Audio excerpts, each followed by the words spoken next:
Why do you think it is that Trump has an appeal with younger men right now? That is a good question, and I think I think young men are struggling, man. I think young men are struggling, um, and I think that's bigger than Kamala. I think it's bigger. It's bigger than this election. This is a long run trend, and I think it's more to do with the economy than it is with almost anything else. I Um, agree.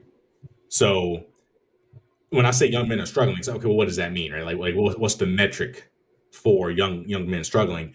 And unfortunately, I do think it's not a zero sum game, but it kind of is, and it's because women are doing well, and it's not Right. that women should do worse, right? Like that's not good. Like all the progress that women have made, like that's a good thing.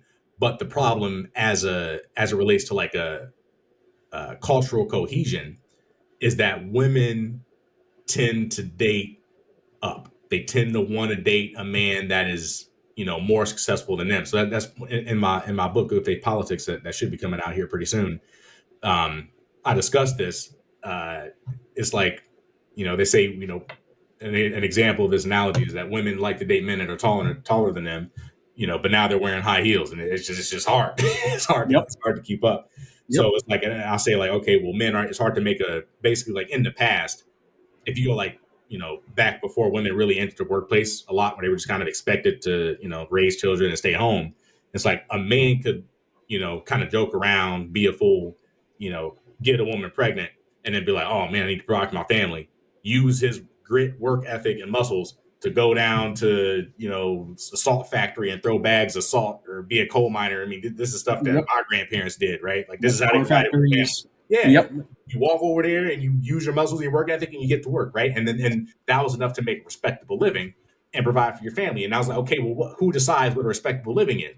Women decide what respectable living is, right? And so, like, if they had nothing because they couldn't work, and we had salt throwing capabilities, well, that was better than them, right? And so we could build respect and build families around that. Now, women, you don't women can go out and have a job as a software engineer, as a Yep. manager, doing admin work, stuff that requires a college degree, and they're graduating at higher rates than we are in the black community. I've read studies that said just, in certain places, there's two black women for every one black man. And Yep. that's the black community is worse. But even across the black, beyond the black community, we're approaching the point where you might have 2 to 1 college graduates, women to men. So like on the young end of the even if the overall pay gap looks a certain way. On the young end of the spectrum, young women are doing much better. And when they're doing that much better than us, if we're just like a guy like, hey, I could throw some salt, they're like, I don't want you. Right? They do not want us, Yep. right? And, Yep. and I think that, that blocks us from that just social. And I think it's also complicated. And sorry to talk so long, but it's also complicated by like the social media part, right? Where like we're not as social as we used to be. So we don't have these connections with anybody. Yep. Housing is incredibly expensive. Interest rates are incredibly high. Women aren't interested in us, because they make more money than we do. And we're just like, how do I participate in life?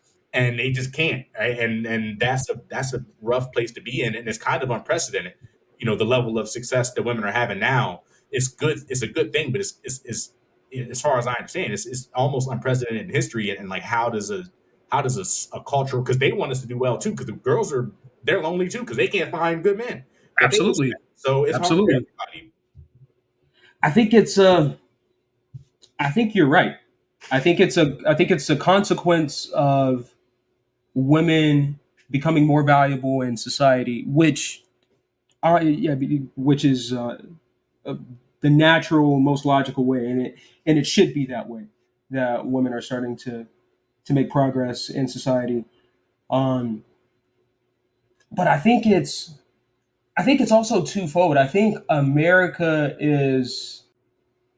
I think it's twofold. I think America or American politics right now is centered around individualism, where I would say when we were kids, it was more of a family narrative, or where now it's individual rights. You know what I mean? Now it's women empowerment, and you know what? I even think right now, if I'm being honest, I think the reason why Trump could be picking up more men in the Republican Party relative to Democrats is because of Democrats. And again, it's not that Democrats shouldn't focus on these issues because we should, but it could be because Democrats are focusing on things like abortion. And you had recent issues like the Me Too movement. And like men may feel like, well, this party is largely associated with women's issues, and like they're largely putting women in power in the Democratic Party now, and like again, Kamala being presidential candidate, and I think that they could just feel left by that party. It's just like, do y'all see us? And you're right. I think in society, I think we're not addressing an issue like we talk about we'll talk about different disparities between women and men, but I think it's taboo to focus on men's issues.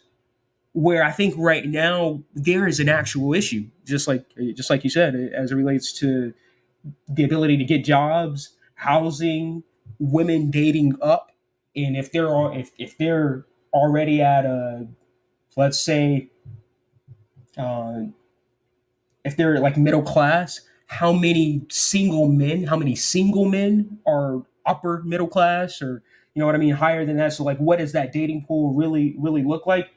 And I don't think that I think it may be seen as politically incorrect for Democrats to focus on a problem like that, given the current political environment and women's issues in particular. And I think that's unfortunate. And that's why I think you could see men, younger men in particular, going over to the Republican Party because they just won't feel like they can identify with that party at all. Like there's nothing There's nothing for for them. them. Right. There's There's nothing nothing. for them here. Like, Right. and I think identity politics makes it worse because we are for some folks, right? Right. Like we'll focus on helping minorities out, Right. vaccine. LGBT. Right. We'll focus on the historical, pay gap and stuff. Now that pay gap, a lot of that, is not lately. It's not discrimination. A lot of it's just they choose to be teachers, and we choose to be engineers and stuff. And there's a difference in that.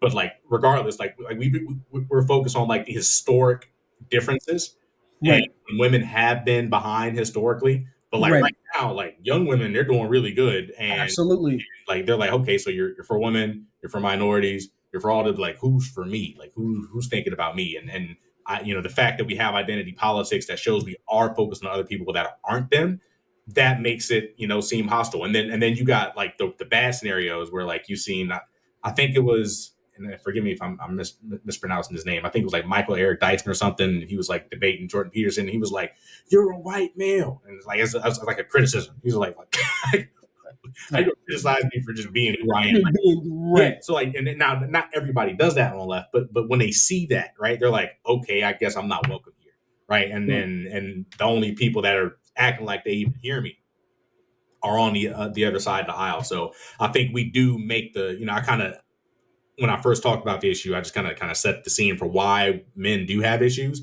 But you're right, like we do push them away. Like there is an Right. issue, and then we push them away, and I think it's hard for us to we can't. Like, I don't want to see a politics where it's like, okay, if you're white and male, then Republicans are going to take care of you, and if you're a female and a minority, then Democrats are going to take care of you. Right. I don't like that distinction. I think on the left we need to make sure that we're clear that our policies are for everyone. Right.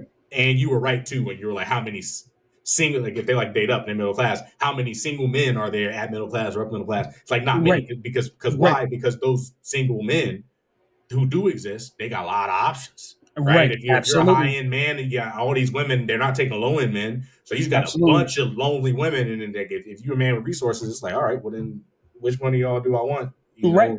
We got a lot to choose from. Like Yeah, at the higher end, men have a lot of choices, and that's where you're going to have a lot of infidelity, too. It's just like because all the all women are going towards the same the small same pool, ones. Yep. same small pool of men, and it's unfortunate that they don't see that. And it's like that's more of a like it's an issue for younger men, but it's more of a cultural issue for women Yeah. to realize their expectations.